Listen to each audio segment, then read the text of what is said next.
일단 저 같은 경우는 제가 좀 다른 타 방송에서도 말씀을 드렸고, 그리고 오늘 이 방송에서도 말씀을 드리는데, 일단 저는 좀 제약 바이오는 하면 안 된다고 봐요. 근데 오늘 제가 준비한 어. 섹터 같은 경우는 제약 바이오가 완전히 아닙니다. 제약 바이오가 아니고 이 제약 바이오 안에서 좀 헬스케어 섹터를 좀 오늘 준비를 해봤고요. 왜 이 시점에서 헬스케어 섹터를 준비해야 되냐면은, 일단 첫 번째 매수 포인트 같은 경우는 여러분들도 아시다시피 오늘 밤 9시 30분에 CPI 지표가 발표됐습니다. 한마디로 물가 상승률을 나타내는 지표가 발표가 된 건데, 지난달 같은 경우는 6%, 이번 달 같은 경우는 근원 CPI가 5.5% 정도 나오면서 한마디로 인플레이션이 좀 진정되는 모습을 보여주고 있어요. 한마디로 인플레이션이 진정되는 모습을 보여준다는 것은 6월에 열릴 미국 FOMC 회의에서 기준금리 같은 경우를 동결이라든지 인하할 가능성이 크다는 겁니다. 그렇게 되면 당연히 고금리 시대가 지속이 됐을 때 조금 섹터 자체가 계속 약세를 받았었던, 하락이 나왔었던 제약바이오라든지 헬스케어 같은 경우는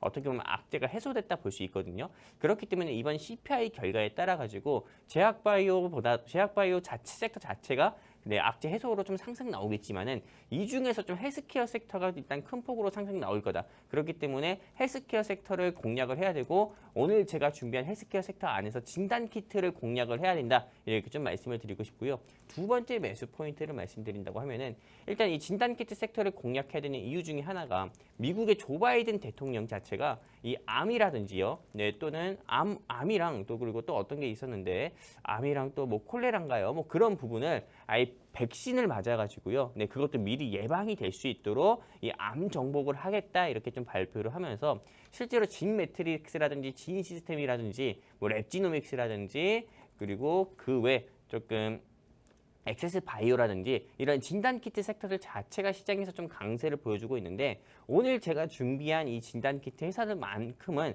조금 상승보다도 오히려 하락이 나오는 모습을 보여줬습니다. 그렇기 때문에 여러분들께서 다른 진단키트 섹터를 공략하시기보다도 오히려 현 시장에서 좀 눌림이 나온, 현재 주가에서 한 7, 8% 빠진 조금 이 진단키트 종목 여러분들이 좀 공략을 해보셔가지고 수익을 보셨으면 좋겠고요.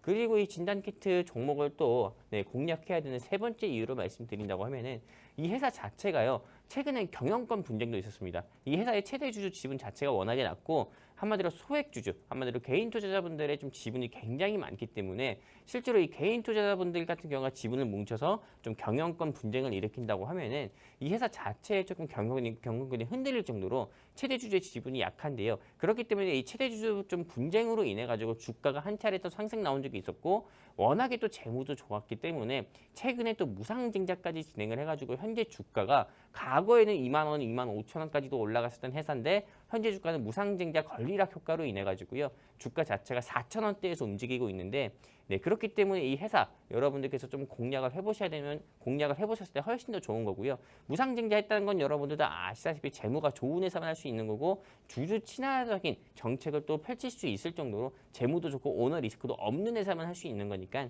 여러분들이 꼭 지금 이 시점에서 공략을 하셔가지고, 제가 이 회사 최소한 7천 원 정도까지 간다고 생각하니까요, 공략하셔서 이 종목으로 좀 꼭 수익을 보셨으면 좋겠습니다. 여기까지입니다.